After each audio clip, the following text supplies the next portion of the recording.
नमस्कार दोस्तों, स्वागत है आपके अपने YouTube channel techno tech classes में। और IT इलेक्ट्रिशियन थ्योरी के मिक्स क्वेश्चन सीरीज की हमने वीडियो नंबर 12 और आज के एक नंबर क्वेश्चन की बात करते हैं कि अल्टरनेटर के रोटर को प्रदान किया जाने वाला उत्तेजक वोल्टेज कौन सा होता है। तो पहले बात कर लेते हैं रोटर की।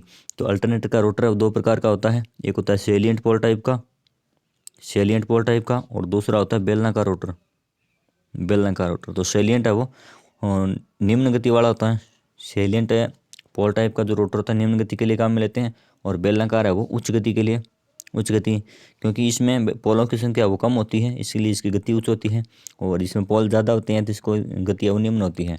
अब बात कर लेते हैं इसके आंसर की। तो रोटर को जो हम उत्तेजक यानी एक्साइटेशन करते हैं उसकी फील्ड को, तो कौन सा एक माध्यम होता है सप्लाई का? डीसी सप्लाई का माध्यम होता है, और वो एक शंट जनरेटर के माध्यम से हमें देते हैं। शंट जनरेटर के माध्यम से डीसी सप्लाई हमको रोटर को प्रदान करते हैं एक्साइटेशन के लिए, और क्योंकि उसमें कुछ अवशिष्ट चुंबकत्व हो और इसके द्वारा वो अपना प्रॉपर तरीके से ईएमएफ वो बना सके। अगले क्वेश्चन की बात करते हैं। प्लीज़ दोस्तों चैनल को सब्सक्राइब जरूर करना, वीडियो को पूरी देख रहे हो तो कमेंट जरूर करना कैसी वीडियो लगी आपको, और वीडियो चैनल के साथ बने रहिएगा। बैटरी को अधिक धारा पर आवेशित और निरावेशित करने पर उसमें कौन सा दोष है वो उत्पन्न हो जाता है? तो सल्फेशन दोष, और या सेडिमेंटेशन और कोरोजन और बकलिंग दोष। तो इसका राइट आंसर पहले बात कर लेते हैं, बकलिंग दोष होता है साथियों। इसका एक्सप्लेन करते हैं पूरा कि सल्फेशन दोष यानी बैटरी का इलेक्ट्रोलाइट है वो एक जब निष्क्रिय अवस्था में बैटरी को कुछ दिनों तक रख दिया जाता है तो उसका इलेक्ट्रोलाइट है वो हार्ड यानी बहुत ही कड़ा हो जाता है, और उसको दोबारा हम काम में लेते हैं तो वो जल्दी से चार्ज नहीं होती। इसको हार्ड सल्फेशन दोष बोलते हैं, हार्ड सल्फेशन। और सेडिमेंटेशन दोष यानी जब इलेक्ट्रोलाइट में हम आसुत जल के अलावा कई बार सामान्य जल भी डाल देते हैं, जिससे कचरे की एक नीचे प्लेटों के बीच में ढेरी लग जाती है और प्लेटें वापस में शॉर्ट हो जाती है इससे ढेरी के माध्यम से। तो इसमें सेडिमेंटेशन दोष को बोलते हैं। और कोरोजन दोष इसको बोलते हैं, यानी सेल के टर्मिनलों पर एक अचालक परत जम जाती है। दो अचालक परत जम जाने के कारण उसका प्रॉपर तरीके से ईएमएफ वो नहीं बन पाता। तो इस कोरोजन दोष इसको बोलते हैं, और इसके उपाय के लिए पेट्रोलियम जेली या ग्रीस की परत हमें टर्मिनलों पर लगानी चाहिए। तो इसका राइट आंसर बकलिंग दोष होगा, यानी प्लेटें वो आपस में शॉर्ट हो जाती है, प्लेटें फूल जाती हैं और शॉर्ट हो जाती है, इसे बकलिंग दोष बोलते हैं दोस्तों। अगले क्वेश्चन की बात करते हैं कि निम्न में से कौन सा कार्य है वो डीसी के द्वारा नहीं किया जा सकता? धातु शोधन, इलेक्ट्रो प्यूरिफिकेशन, बैटरी चार्जिंग और प्रयुक्त चुंबकीय क्षेत्र का निर्माण और इलेक्ट्रोप्लेटिंग। तो बात करें इसके राइट आंसर की, तो पहले इन्हें एक्सप्लेन कर देते हैं कि धातु शोधन यानी इलेक्ट्रो प्यूरिफिकेशन, धातु का शोधन किया जाता है तो हमें निम्न मान की डीसी की आवश्यकता होती है, और बैटरी चार्जिंग के लिए हमें डीसी सप्लाई की आवश्यकता होती है, और इलेक्ट्रोप्लेटिंग के लिए हमें क्या होती है? डीसी सप्लाई की आवश्यकता होती है। इलेक्ट्रोप्लेटिंग किसी को बोलते हैं? एक धातु पर दूसरी धातु की परत चढ़ाने को इलेक्ट्रोप्लेटिंग बोलते हैं। यानी निम्न मान की और लंबे समय तक की डीसी हमें इसको आवश्यकता होती है, नियत मान की। और परिवर्तित चुंबकीय क्षेत्र का निर्माण, ये क्वेश्चन तो देखकर आपको पता लग रहा है कि परिवर्तित चुंबकीय क्षेत्र नहीं बदल रहा है इसका चुंबकीय क्षेत्र।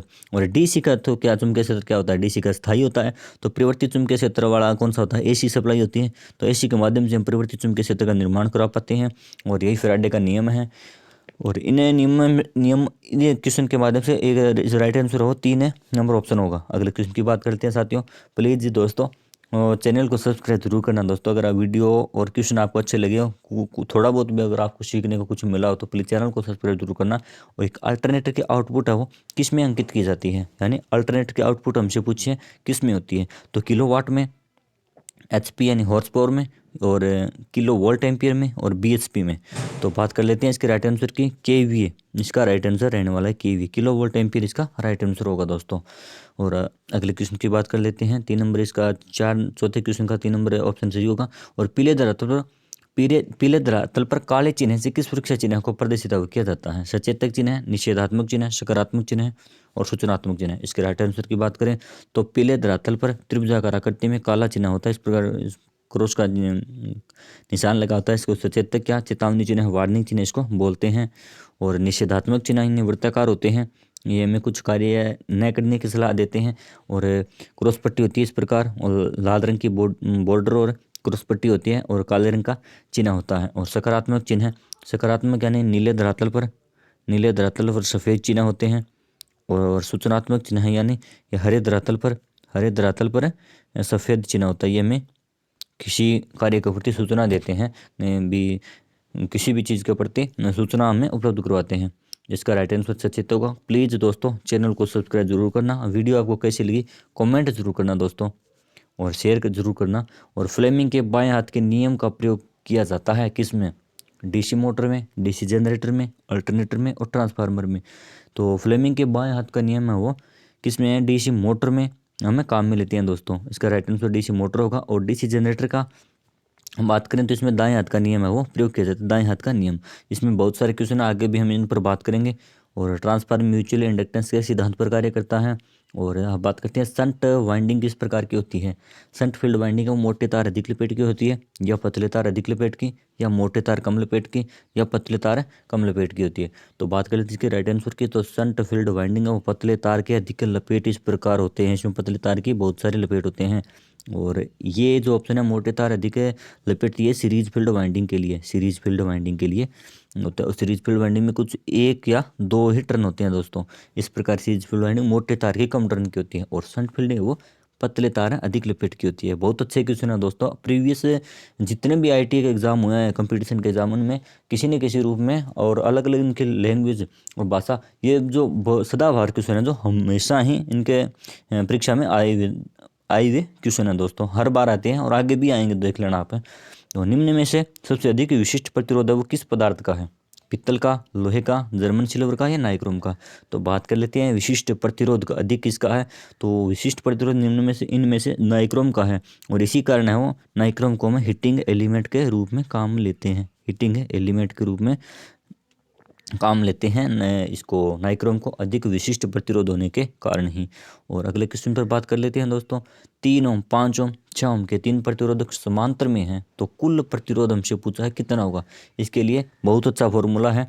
और एक दो प्रतिरोधक वाला हमने एक दिन बताया था, और आज 3 वाले पर बात करेंगे। इसका एक फॉर्मूला होता है दोस्तों, जिसे R1 into R2 into R3 और बट्टा में R1 इंटू R2, एक बार इनको जोड़ करना है, एक बार इनको गुणा करना है। किस तरीके से करना है बता दूं। और R2 इंटू R3, फिर इसको जोड़ना है, और R1 इंटू R3, यानी तीनों को एक एक बार आपस में पहले तो सीधा गुणा करना है, बाद में इनको गुणा करके जोड़ना है इस फॉर्मेट में। तो इस फॉर्मूले के द्वारा हम इसको रखते हैं। तो जैसे इसका मतलब सोल्व कर लिया मैंने पहले ही। तो 90 बटा में इसका 5 से 30 और 18 मतलब इसका 63 होगा। और इसको सोल्व करने पर 1.42 इसका राइट आंसर आने वाला है दोस्तों। इस फॉर्मूले के माध्यम से पूरा हल करते तो वीडियो लंबी हो जाती, लेकिन ये सूत्र आपको बता दिया। ये सूत्र याद रखना, जब 3 मान के प्रतिरोधक आपको दिए हों, ज़्यादा से ज़्यादा न्यूमेरिकल अगर परीक्षा में पूछा जाता है हमसे, तो 2 या 3 प्रतिरोधकों के माध्यम से ही पूछा जाता है, और इन्हीं के माध्यम से अपना क्वेश्चन है वो हल हो जाता है जल्दी से। ये सिंपल सा एक फॉर्मूला है। अगर आपको समझ में आया तो ठीक है, नहीं तो कमेंट कर देना, दोबारा मैं अच्छे तरीके से समझा दूंगा। तो निम्न में से प्रतिबाधा का मात्रक हमसे पूछा है, तो वाट में है या ओम में? प्रतिबाधा किसमें आते हैं? हेनरी और फेराड में, यानी ये एक फेराड, फेराड। तो बात कर लेते हैं प्रतिबाधा यानी प्रतिरोध का ही एक रूप होता है। ऐसी परिपथों में संयुक्त प्रतिरोध यानी तीनों प्रतिरोध होते हैं, तो उनको क्या बोलते हैं? प्रतिबाधा का मात्रक होता है ओम। और फेराड किसका होता है? कैपेसिटेंस का फेराड होता है, कैपेसिटेंस का फेराड होता है। शक्ति का वाट हो गया, जैसे शक्ति का वाट हो गया। और अगले क्वेश्चन की बात करते हैं कि 10 फेराड के 3 कैपेसिटर समांतर में हो तो कुल कैपेसिटेंस कितना होगा। बहुत अच्छा क्वेश्चन है साथियों, सिंपल सा क्वेश्चन है। प्रतिरोध का जस्ट विपरीत हो जाता है। 10 फेराड के 3 कैपेसिटर समांतर में, जैसे अगर प्रतिरोध हमसे पूछा जाता, प्रतिरोध यानी आर, प्रतिरोध हमसे पूछा जाता समांतर में, तो प्रतिरोध समांतर में है वो निम्न मान के प्रतिरोध से बहुत कम हो जाता है। और कैपेसिटेंस क्या है? चालकता। प्रतिरोध का विपरीत उल्टा है कैपेसिटर। तो समांतर में प्रतिरोध तो क्या है? घटता है, और कैपेसिटर क्या है? समांतर में जुड़ जाता है। तो जिस प्रकार श्रेणी में प्रतिरोध जुड़ता है उस प्रकार कैपेसिटर समांतर में जुड़ता है। तो 3 फेराड के 3 कैपेसिटर समांतर में है, तो ये तीनों आपस में जुड़ जाएंगे। कुल कैपेसिटेंस का कितना हो जाएगा? 30 फेराड, इसका राइट आंसर 30 होगा। और यहाँ पर प्रतिरोध होता तो ये जुड़ जाता है समांतर में। अगर प्रतिरोध इस श्रेणी में अगर बात करते हैं कैपेसिटर की, यानी श्रेणी में, तो जिस प्रकार प्रतिरोध को हम समांतर में हल करते हैं उस प्रकार कैपेसिटर को श्रेणी में हल करते हैं, उसी फॉर्मूले के माध्यम से। इसका राइट आंसर होगा 30 फेराड। अगले क्वेश्चन की बात करते हैं कि एक डीसी मशीन में किसका मान है वो स्थिर नहीं है, चालकों का या गति का, पोल का या फ्लक्स का। बहुत अच्छा क्वेश्चन है दोस्तों, कई बार परीक्षा में आया हुआ है। डीसी मशीन में जैसे बात करें चालकों का, यानी चालक क्या स्थिर होते हैं, बिल्कुल चालक स्थिर होते हैं। एक बार आर्मेचर को या रोटर को बना दिया जाता है, सॉरी आर्मेचर को, डीसी मशीनों में आर्मेचर होता है, एसी मशीनों में इसको रोटर बोलते हैं। तो चालक एक बार बना दिए निर्धारित हो गए, फिक्स हो गए, उतने होंगे। और पोल मतलब एक बार बॉडी के साथ बना दिए जाते हैं, उतने होते हैं, बदलते नहीं हैं। फ्लक्स फ्लक्स तो मतलब इसका बदलता रहता है। डीसी मशीन में किसका मान स्थिर नहीं है, फ्लक्स और गति। तो गति तो बदलती रहती है दोस्तों, गति कम ज़्यादा होती है। सप्लाई वोल्टेज, प्रतिरोध मान है, धारा, बहुत प्रकार की इसकी गति नियंत्रित करने की विधियाँ होती है, हम आगे बात करेंगे। लेकिन फ्लक्स का मान हमेशा नियत रहता है। तो गति है वो बदलती है, तो किसका मान स्थिर नहीं है, गति का मान स्थिर नहीं है। बाकी तीनों कारक वो स्थिर होते हैं साथियों। अगले क्वेश्चन की बात करते हैं कि एक फेरड बराबर क्या होता है। एक फेरड बराबर क्या होता है, एक फेरड की फिर भाषा हमसे पूछी है। तो बात करते हैं, 1 वोल्ट प्रति हेनरी और कुलाम प्रति वोल्ट, और 1 वोल्ट प्रति कुलाम, और इनमें से कोई। इसका राइट आंसर क्या होगा, बात कर लेते हैं दोस्तों। इसका राइट आंसर होगा कुलाम प्रति वोल्ट, यानी कुलाम प्रति वोल्ट। एफ बराबर कुलाम आवेश प्रति वोल्ट, यानी फेरड, 1 फेरड के बराबर होता है कुलाम प्रति वोल्ट, यानी 1 वोल्ट 1 कुलाम बटा 1 वोल्ट इसका राइट आंसर रहने वाला है। और अगले क्वेश्चन की बात करते हैं कि एक अल्टरनेटर 40 हर्ट्ज की फ्रीक्वेंसी 400 आरपीएम पर प्रदान करते हुए उसके पोल की संख्या हमसे पूछी है। यानी अल्टरनेटर में फ्रीक्वेंसी ज्ञात करने का सूत्र आपको पता है, बराबर कितना होता है, पी एन बटा में 120। तो हम इस फॉर्मूले को हल करेंगे तो पोल की संख्या ज्ञात करने के लिए हमें क्या होगा, पोल बराबर ऑफ इंटू 120 बट्टा में अन गति है उसके नीचे आ जाएगी। तो पोल की संख्या हमें ज्ञात करनी है, तो फ्रीक्वेंसी कितनी होगी, 40, फ्रीक्वेंसी 40 और इंटू 120। एक बार क्लियर कर देता हूँ इसको, 40 इंटू 120, फ्रीक्वेंसी और गति है 600 सॉरी। तो इसको हल करने पर आपको पता है क्या, 6 2 4 दूनी 8, यानी इसका राइट आंसर है वो 8 रहने वाला दोस्तों। 8 इसमें पोल होंगे। इस प्रकार पोल की संख्या हम ज्ञात कर सकते हैं अल्टरनेटर में, और ये सिंपल सा न्यूमेरिकल के तौर पर है वो। ये क्वेश्चन बार बार परीक्षा में आता है। अगले क्वेश्चन की बात करते हैं, वास्तविक और आभासी शक्ति का अनुपात क्या कहलाता है दोस्तों। क्या वो फॉर्म फैक्टर होता है, और क्या वो एक पीक फैक्टर होता है, पिच फैक्टर और पावर फैक्टर। इसका राइट आंसर होता है वास्तविक और आभासी शक्ति का अनुपात पावर फैक्टर कहलाता है, यानी पावर वास्तविक और आभासी का मान है वो पावर फैक्टर कहलाता है। और अगले क्वेश्चन की बात करते हैं कि एक परिपथ में प्रेरक प्रदान करने के लिए किसका प्रयोग वो किया जाता है। यानी एक परिपथ में इंडक्टेंस, यानी इंडक्टेंस अगर हम देंगे तो किसका प्रयोग करेंगे इंडक्टेंस का। तो चौक, एक कॉइल भी इसको बोल सकते हैं, कॉइल भी लिखा आ सकता है, ट्रांसफार्मर, कैपेसिटर और मोटर। तो इंडक्टेंस प्रदान करने के लिए कॉइल का यानी चौक का प्रयोग हम करते हैं। इसका राइट आंसर है वो चौक रहने वाला है दोस्तों, चौक इसका राइट आंसर होगा। यानी इंडक्टेंस प्रदान करने के लिए एक कॉइल का या चौक का प्रयोग हम करते हैं। और विद्युत नियम के अनुसार सामान्य भूमि पर अर्थिंग प्रतिरोध है वो कितना होना चाहिए। तो इसका राइट आंसर क्या होगा दोस्तों, 1 ओम, 2 ओम, 3 ओम, 5 ओम। तो सामान्य भूमि पर भारतीय विद्युत नियम मानकों के अनुसार, यानी मानकीकृत सारणी है एक पूरी, आपको सारणी प्रोवाइड करवाएंगे। सामान्य भूमि पर अर्थिंग का प्रतिरोध है वो 5 ओम होता है दोस्तों, 5 ओम। और अगले क्वेश्चन की बात करते हैं कि नमी वाले स्थान पर कौन सी वायरिंग है वो की जाती है। क्या वो क्लिट वायरिंग होती है, केसिंग कैंपी वायरिंग होती है, या कंड्यूट वायरिंग होती है, या बेटन वायरिंग होती है। तो इसका राइट आंसर नमी वाले स्थान, यानी अगर बाहरी सरफेस या बाहरी सतह पर अगर नमी रहती है तो उसमें कौन सी वायरिंग होती है। तो उसमें कंड्यूट को हम क्या बोलते हैं, अंडरग्राउंड वायरिंग भी बोलते हैं, जो आजकल ज़्यादातर यही की जाती है, अंडरग्राउंड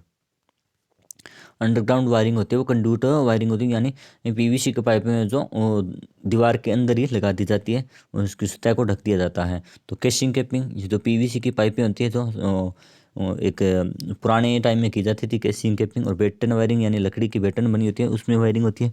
और क्लीट वायरिंग है वो एक अस्थायी वायरिंग है, अस्थायी वायरिंग क्लीट वायरिंग है, तो ये नहीं की जाती। जहाँ पर नमी रहती है वहाँ कंड्यूट वायरिंग की जाती है। और अगले क्वेश्चन पर बात करते हैं कि अगर ओम मीटर का संकेतक 0 प्रदर्शित करे तो मापा गया प्रतिरोध का मान क्या होगा। यानी अगर किसी मान को हम ओम मीटर के माध्यम से प्रतिरोध का कोई मान करते हैं, तो ओम मीटर की सुई है वो क्या क्या प्रदर्शित करती है, यानी 0। यानी ओम मीटर को क्या बताता है, प्रतिरोध बताता है, और प्रतिरोध का मान वहाँ पर कितना बताया ओम ने, ओम मीटर ने 0। यानी तो इसमें मापा गया परिपथ का प्रतिरोध है वो क्या होगा, क्या परिपथ लीकेज है, या शॉर्ट है, या परिपथ सही है, या ओपन है। तो ओम मीटर का प्रतिरोध 0 कब होगा, जब परिपथ है वो शॉर्ट होगा। परिपथ शॉर्ट होगा। अगर परिपथ ओपन होता यानी खुला होता तो प्रतिरोध मान है वो अनंत आता, यानी बहुत अधिक प्रतिरोध है वहाँ पर। और परिपथ सही होता, ये परिपथ अगर सही होता कुछ ना कुछ प्रतिरोध उसका होता, और लीकेज का ये इसका कोई लॉजिक नहीं है, तो शॉर्ट परिपथ हो गया, वहाँ पर धारा का तो मान है वो अनंत हो गया, धारा का मान अनंत हो गया, और प्रतिरोध का मान है वो जीरो हो गया। इस प्रकार इसका आंसर है वो जीरो, यानी शॉर्ट होगा अगर ओम मीटर है वो जीरो प्रदर्शित कर रहा है। तो अगले क्वेश्चन की बात करते हैं। आज का लास्ट क्वेश्चन है दोस्तों, प्लीज़ लाइक और कमेंट और चैनल को सब्सक्राइब जरूर करना। एम्पियर सेकंड किसका मात्रक है, ये मुझे पूछा गया है। तो बात कर लेते हैं इसके राइट आंसर की। क्या शक्ति, ऊर्जा, आवेश और चालकता। तो एम्पियर सेकंड यानी आवेश का ये मात्रक है, और आवेश की एक परिभाषा होगी, यानी एक सेकंड है क्यू बराबर आई इंटू टी। यानी एक आवेश की हमसे परिभाषा पूछी, यानी एक सेकंड समय में अगर 1 एम्पियर की धारा अगर प्रवाहित होती हो तो उसको हम एक आवेश के माध्यम से प्रदर्शित कर सकते हैं, यानी वो एक आवेश की परिभाषा होगी। तो 1 एम्पियर सेकंड किसका मात्रक हो गया, आवेश का, और आवेश को हम कूलाम यानी क्यू से प्रदर्शित करते हैं, प्रतीक इसका क्यू होता है। और प्लीज़ दोस्तों चैनल को सब्सक्राइब और लाइक करना जरूर, और धन्यवाद, आपका दिन शुभ हो।